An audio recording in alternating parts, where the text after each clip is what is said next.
বর্তমানে রাজনৈতিকভাবে চর্চিত দিলীপ ঘোষকে নিয়ে নানান বিষয় উঠে আসছিল। দীঘায় জগন্নাথ মন্দির উদ্বোধনে মুখ্যমন্ত্রীর সঙ্গে দেখা করেন সস্ত্রীক দিলীপ। তারপর থেকেই তৃণমূলে যোগদান করেছেন এমনটাই ভেসে আসছিল।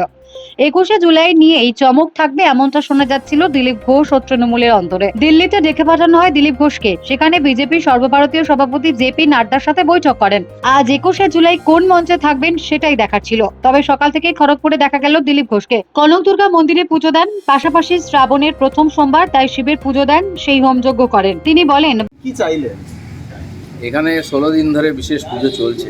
আমি আগের সপ্তাহে এসেছিলাম, পুজো করে গেছি মা কনক দুর্গা, এবং আষাঢ় মাসে কার্তিকান চিদম্বরমের পুজো হয় তেলুগুভাষীদের মধ্যে, সেটাও করলাম। এখন বাংলার প্রথম সোমবার, আর চন্দ্র ক্যালেন্ডার অনুযায়ী দ্বিতীয় সোমবারে রুদ্রাভিষেকের কার্যক্রম, হবন সবই হয়ে গেল। এখানে দাদা কি চাইলেন মানুষের জন্য?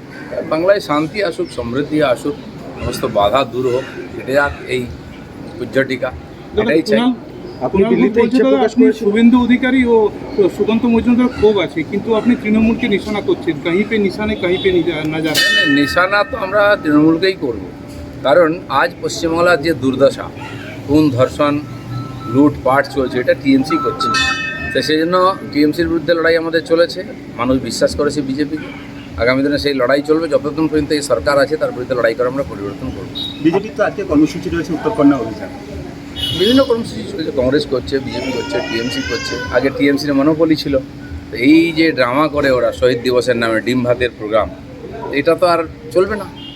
আগামী বছর থেকে টিএমসি নিজেই শহীদ হয়ে যাবে। প্রকাশ করেছেন খড়গপুর থেকে নির্বাচনে লড়বেন, আর গতকালই আপনাদের সদর বিধায়ক প্রেমময় 24 ঘন্টা হেল্পলাইন চালু করলেন। পার্টি ঠিক করবে কে কোথায় লড়বে। আমাকে জিজ্ঞেস করা হয়েছে লড়তে চাই আমি কিনা। আমি বলছি হ্যাঁ, পার্টি আমাকে প্রথম থেকে এখানে লড়িয়েছে, যে লড়তে এখানে লড়বো, মানে ইলেকশন লড়তেই হবে, কি মানে আছে। অনুব্রত মণ্ডলকে আজ পুলিশ ঢুকতে দেয়নি। ঠিক আছে, মমতা ব্যানার্জি এটা করেছেন যে দাগি লোকেরা এসে গেলে ওটাই আলোচনা হবে, আর মমতা ব্যানার্জির নাম কেউ নেবে না।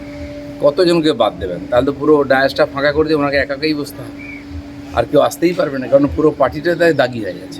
এরপর খড়গপুরে দলীয় কার্যালয়ে গিয়ে কর্মীদের সাথে কথা বলে নিজের কক্ষে চলে যান। Bureau report, D Bangla news. সব খবর সবার আগে পেতে আমাদের চ্যানেলটি সাবস্ক্রাইব করুন এবং পাশে থাকা বেল আইকনটিতে ক্লিক করুন, লাইক ও শেয়ার করুন।